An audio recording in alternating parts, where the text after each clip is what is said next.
আবু হুরায়রা রাদিয়াল্লাহু তাআলা আনহু বলেন, আবু সাঈদ খুদরি রাদিয়াল্লাহু তাআলা আনহু বলেন, রাসূল সাল্লাল্লাহু আলাইহি সাল্লাম বললেন, ইয়া মাশারান নিসা, হে মহিলাদের দল, তোমরা শুনে রেখো, মা রাআইতু মিন নাকাসাতি আকলিন ওয়া দীনিন আযহাবা লিরুব্বির রাজুলিল হাজম মিন ইহদাকুন্না।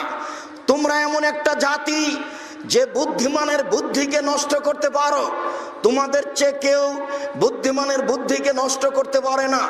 তোমরা এমন জাতি যে বুদ্ধিমানের বুদ্ধিকে নষ্ট করতে পারো, তোমরা এমন জাতি যে বুদ্ধিমানের বুদ্ধিকে নষ্ট করতে পারো।